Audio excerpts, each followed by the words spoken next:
inzozi zabaye impamo kabisa. Thank you because my niko tubone Kigali uko wa expecting ase niko hasanze umva ibintu ni wane hari ukuntu ndi kuvaga agahewa already kayaga keza ndishimye muri make kuba nzi hano Kigali wabonye ko ari amasuku busa teye ubwoba nabaye surprise ugereranyije ni wanyu se bimeze bite iwacu muri Amerika oya hano hameze neza hameze neza pe hameze neza hari clean hasa neza hubatse neza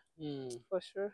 Abanyarwanda se bagwa service nziza mu kibuga sana ugereranyije n'ahandi mu bindi bibuga bagicamo hari aho twaciye hano service hari ukuntu bari kwadukorera ibintu ukabona nyine umurongo ugiye vuba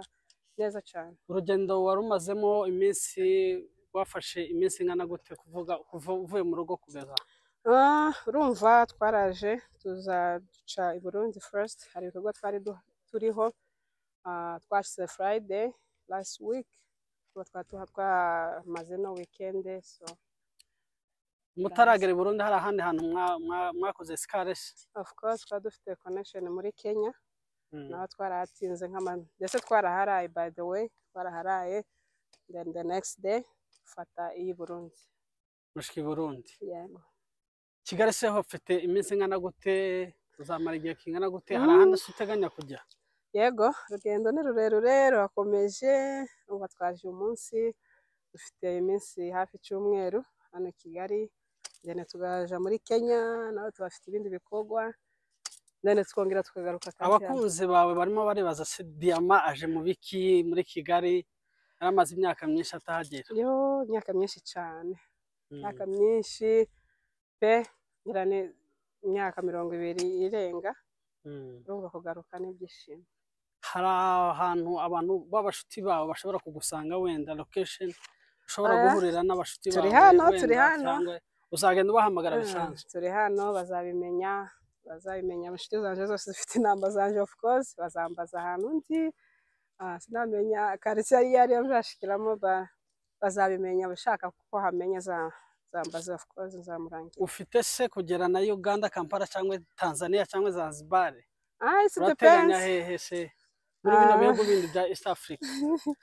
it depends ni tubona umwanya turashaka kugera nka Uganda shuti wanjye nawe agira icyo kubazaho tuguhaye kaze thank you rakoze cyane kwakira muri iki gihugu bavuga ko ari igihugu cy'imisozi igihumbi nibyo byose ubu hari uri kubona hano umusozi sinzi nimba no haruragura umwe ibiri ngahe ariko ndabonere irenze 5 already ko wavuga ikinyamurenge cinshi kandi tuzi ko iyo muvuye ari mu mahanga igenda gutubwira mu gusigasira umuco none warushaka mvuga iki siko kuri buze guhavuga icongereza oya ndi umunyamurenge uvuga ikinyamurenge cyose wo kwibwirana cyane bivuge ngewe je nitwa Nyadiama Liliane ndi umukobwa w'abasinzira b'ababwari papa yitwa Mudangi wa Binyomeko wa Rukerana wa Makenya abanzu mu mama ndubatse mfite umugabo umwe n'abana 5 abashatswe mu banya byinshi mu nzu y'abagigi abagigi bageraga amafiye cyane ntabwo nawe asa abagigi se barasha ababwari none ababwari bavanze n'abagigi uretse azafuza twumva ngurigira undi mu bwari urigira oya ntabwo ari wowe wenyine ubwari wese ava kaje bafite amufiyeri none hari ikintu getse kijya kiducanga ko ari bamwe twakira hano ugasanga bahinduye indimi bigenda gute kugira ngo bamwe betegere ku ndimi ziwiriya abandi bagaruke bagifite umuco abantu baratandukanye cyokoza umuntu atuye nyine uzigerageza gufata umuco waho n'imvugo zaho basanga abo nyine birabagoye abo ngabo ntitwabarenganya urugo se kurya abantu baganira ikinyamurenge cyane hari bamwe bigora pe kubera iki bibagora kubera iki kubera ko ari rwo bakoresha cyane hariya tu urundi rurimi none ko agahugu katafite umuco gacika bigenda gute rero kugira ngo abantu biyumve neza ko ururimi rwabo gakondo ari ingenzi oya kandi birabivana n'igihe naho utuye kubera na hariya dutuye nyine siko abantu bose batuye muri community imwe yiganjemo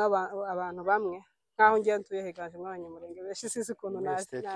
tuye muri Texas Austin Texas kandi nko mu Minembwe kabisa Minembwe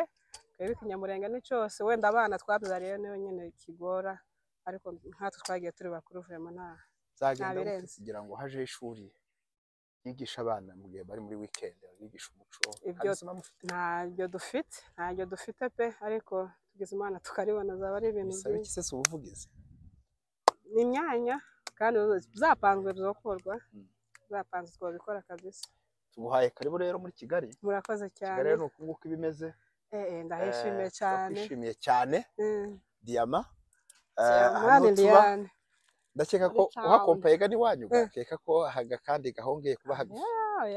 ni heza pe ni heza cyane kidasanzwe hano sinzi sindahagera ngo ndebe ariko ni na green twebwe ahantu tuba muri Texas nta n'ibiti byinshi bihaba ubona ibintu biri green gutya ariko ubona hari utwatsi twiza kandi turi naturel bavuga ko Kigali irasukuye nibyo koko ngende hari ahandi wageze se indi migi duturanye ibi bihugu hari aho mvuye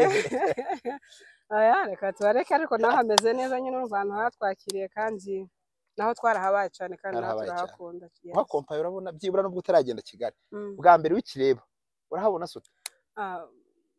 to be honest ahantu hose nyine ntabwo azamahanganya 100% bure hari ibyiza byayo na hano hari ibyiza nyine byaho turakwishimiye rero cyane yatagutinza kandi urugenzi rwa ariko rugitangira cyangwa rugukika katukureke tubonereho no kuguha kaze rwose murakoze enjoying igihugu thank you so much yes rangiza vuga abantu batatu ukumbuye abo basize muri Austin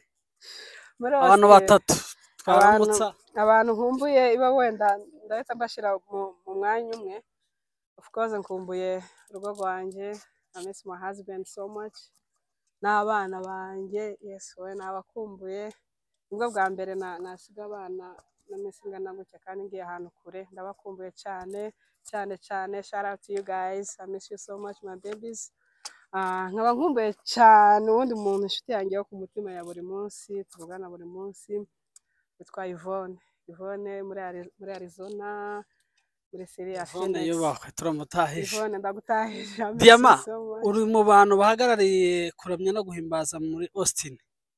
ubushize hari igitaramo wari wakoze cy'urubyiruko muri Austin utumiramwo abahanzi bari bavuye Arizona barimo Patrick Bukuru na Muragwa Felix ndetse na Nkomezi cyo gitaramo twaragikurikiranye cyari kimeze neza cyane byageze gute kugira ngo utegure ugire iyo yerekwa ryo gutegura cyo giterane urakoze cyane baze kibazo kandi Imana bamushe ko mwabikurikiranye nko kubivuze ndumuramyi Imana no guhimbaza barizwa muri worship team yitwa Angel Voice worship team iri muri church yitwa ngo ni El Shaddai ba muri Austin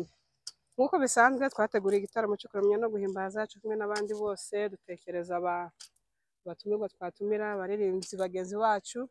of course uko bivuze Nkomezi yari arimo na Muragwa na Bukuru baradufashije cyane twagize ibihe byiza igitaramo cyo kuramya no guhimbaza vraiment cyagenze neza kandi twarabishimye tubishimira n'Imana yadukoreye igitaramo cyiza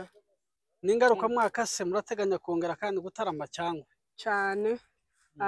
sinacita ingaruka mwaka kubera zaduhaye kugira ihushirirwa ryinshi ku buryo ushobora no gukora ikindi tutareza tugera no muri la minsi hano se muri Kigali kubera connection y'abaririmbyi ufite hariho abandi baririmbyi cyangwa se ahantu itorero runaka uteganya gutaramamo ntajyo hano ntabwo hano mu Rwanda yes hari abaririmbyi beza nkunda kandi nifuza no kumiringa nabo mbese amaso ku maso ariko hano mu Rwanda vuga batatu abantu bazamfasha abantu batatu b'abaririmbyi bari muri Kigali wumva ko abana wataho babonye mugakorana practice cyangwa mukavugana mukabonana mana yanjye ni benshi duhamwe batatu ariko mbonye chance uvuze chance mbavuze na Ben yego abantu ni abantu nemera kabisa kandi nifuza kubona n'amaso yanjye wa kabiri uriya ni Ndera ariko nkunda undi muhungu wo muri Gisubizo wo muri Healing Team worship team or ministry whatever yitwa ngo ni Pira ndamusuje cyane mubonye bitagomba kuza kukureba azafasha cyane uwa gatatu gira dusoze uzumfasha uwa gatatu I think for now nawundi muntu amatimu Gisubizo alarme amazina yagiye reka dusoze rero urakoze cyane ariko harimo n'undi nemera kandi nawe na mwene wacu aparirimba neza pe kandi mukunda kwagira n'ibyishimo yes uramukunda nawe agomba gushaka ingene aza mukamiti rero urakoze cyane Imana iguhe umugisha twiyegereza